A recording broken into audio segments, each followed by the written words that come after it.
اپنے بچوں کی تربیت کا جتنا آپ نے حق ادا کیا ہوگا اتنا ہی اس کا اجر آپ کے لیے ہے. لیکن ایک چیز یہاں آپ کو بتاتی چلوں کہ تربیت تعلیم سے مختلف ہوتی ہے. سلمان العودہ ایک اسکالر ہیں، ان سے کسی نے پوچھا کہ آپ اپنے بچوں کو کیسے اس قابل بناتے ہیں کہ وہ نماز سے محبت کریں، یعنی بچوں میں نماز کی محبت کیسے ڈالیں؟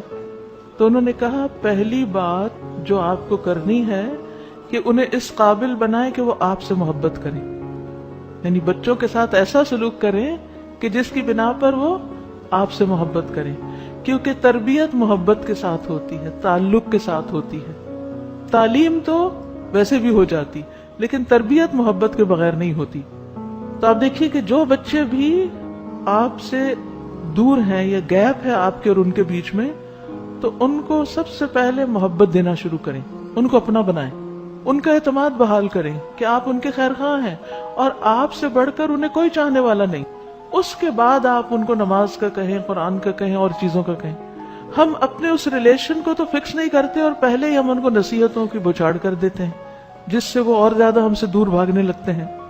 تعلیم اور تربیت میں فرق ہوتا ہے. تعلیم ہوتا ہے معلومات دینا، ٹھیک ہے، تعلیم کیا ہوتا ہے؟ معلومات دینا. لیکن تربیت کیا ہوتا ہے؟ اس کی شخصیت کو نکھارنا، سنوارنا، اس کو کچھ عمل کرنے کے قابل بنانا، یعنی بچوں کو. مثلا تعلیم یہ ہے کہ آپ بچوں کو نماز کا طریقہ سکھائیں، دعائیں سکھائیں، دعائیں یاد کرائیں اور مختلف سٹیپس ان کو سکھائیں، رکوع ایسے کرنا، سجدہ ایسے کرنا، وغیرہ وغیرہ. یہ آپ نے تعلیم کر دی. ان کو مثلا ناظرہ قرآن پڑھا رہے ہیں، سکھا رہے ہیں، ہو گئی تعلیم. لیکن تربیت کیسے ہوگی؟ اس وقت ہوگی جب آپ ان کو گلے سے لگا کے یہ پوچھیں گے کہ آپ نے سجدے میں کیا مانگا تھا، اللہ سے کون سی دعا کی تھی، ٹھیک ہے نا. اسی طرح تعلیم ہے احادیث یاد کرا دینا، آیات حفظ کرا دینا، سورتیں یاد کرا دینا. تربیت کیا ہے؟ کھانے کی میز پر مزاحیہ انداز میں، خوشگوار انداز میں بچے سے اس کے دن کی مصروفیات کے بارے میں بات کرنا، ان چیزوں کے بارے میں اس سے پوچھنا جو اس کو بادر کر رہی ہیں. تعلیم کیا ہے؟ مثلا آپ اس کو فقہ پڑھا دیتے ہیں یا سائنس کے ہوم ورک کرا دیتے ہیں، جو بھی آپ کا سبجیکٹ ہے. سب مائیں اپنے بچوں کو ہوم ورک کرا رہی ہوتی ہیں. لیکن تربیت کیا ہے؟ بچے سے پیار کے ساتھ اسکول میں ہونے والے واقعات اور جو کچھ اس نے دیکھا کیا اس پر بات چیت کرنا. وہاں سے آپ اس کو گائیڈ کرتے ہیں کہ کیا ٹھیک تھا، کیا نہیں تھا.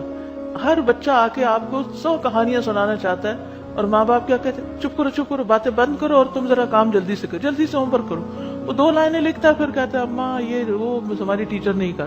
آپ کہتے چپ کرو، پہلے ہوم ورک کرو. ہم اس کی سنتے ہی نہیں. نتیجہ کیا ہوتا ہے؟ کچھ عرصے کے بعد وہ سنانا بند کر دیتا ہے ہمارے اس بین سے جو مسلسل لگائے رکھتے ہیں ہم اس پر. تو اسی سے تو تربیت کا دروازہ بند ہو جاتا ہے. تھوڑی دیر اسے کہ اچھا چلو سناؤ، بتاؤ مجھے کیا ہوا، سن لیں اس کی بات اور پھر اس پر اس کو رہنمائی دیں. مثلا اگر اس نے ٹیچر کے ساتھ کوئی بدتمیزی کی ہے یا کچھ، تو اس کو وہیں گائیڈ کریں گے کہ اس کا مقام کیا ہے. کلاس فیلوز کے ساتھ کچھ گڑبڑ کی، کھیل کے میدان میں کچھ کی، کینٹین پہ کچھ کی، کسی کو دھوکہ دیا، کسی کو چیٹ کیا یا کچھ، یا کسی بچے نے آپ کے بچے کے ساتھ زیادتی کی تو اس پر کیسے ری ایکشن کرنا ہے. یہ ساری چیزیں اس وقت ہوں گی جب آپ ان کی باتیں سنیں گے. یہ تربیت ہوتی ہے.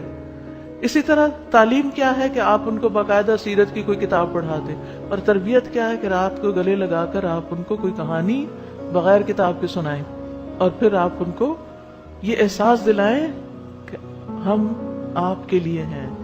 وہ آپ پر اتنا اعتماد کریں جتنا وہ دنیا کے کسی اور بندے پہ نہ کریں. پھر ہوگی تربیت. اور اگر یہ نہیں، تربیت نہیں ہو سکتی.